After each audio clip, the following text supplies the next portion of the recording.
My name's Bob Keeran, and we're at another one of our Rockside Chats.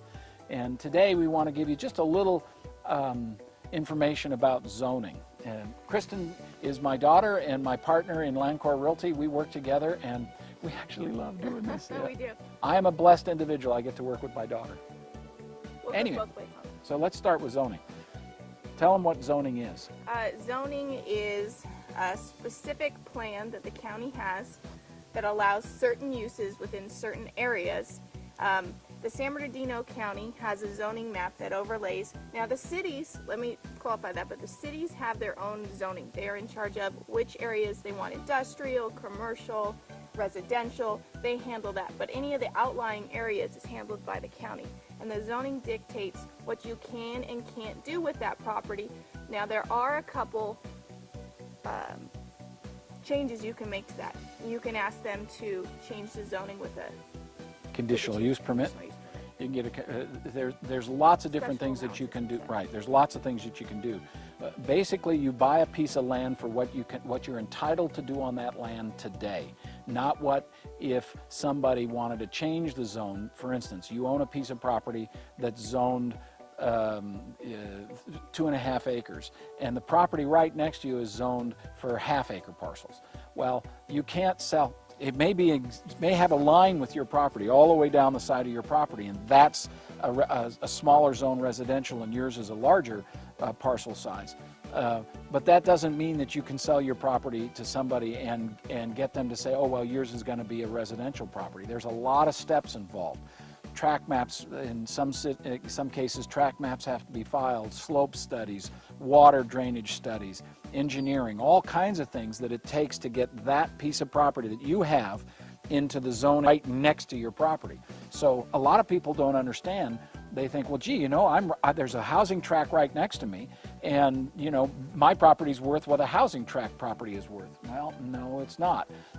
In order to get that housing tract, the man may have spent, or the owner of that property may have spent $100,000 to do that. They may be required to put in roads, sewers, and all kinds of things to upgrade that land so that it can be subdivided into smaller parcels. Your parcel isn't like that. So no, and that makes all the difference, because what your property is already allowed to do, according to that zoning map, makes all the difference to a price as there can be. Yeah, that's about it. Yeah. We have a certain situation with a property where literally, like Bob was saying, across the street is zoning that you can subdivide and build half-acre lots.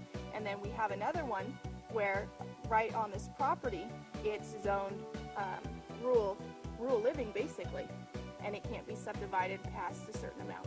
Correct. See, it's called an entitlement process, and it's what you're entitled to do on the property. And those people that go through that process and pay all those fees, and believe me, the fees can be, you know, for the average individual, you know, tens of thousands just to get the process started.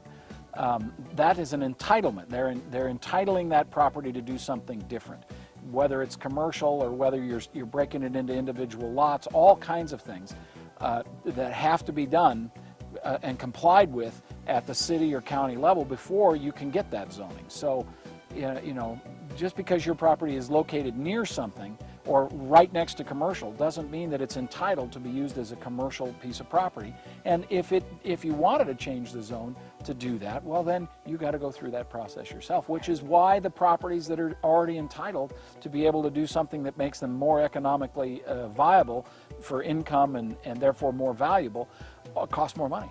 That's why. Which means that if you have a property that's within a certain city, then you go to the city and you talk to the city planning. If you have a property that's outside of the city in the county, then you have to go through the county side and talk with them about the planning. I would much rather I love the county, but I would much rather go through cities than the county. The county is, you know, they got a much larger area to deal with, and they're easy to work with, but I found that the cities here in the high desert are the easiest people to work with. They really want to help you.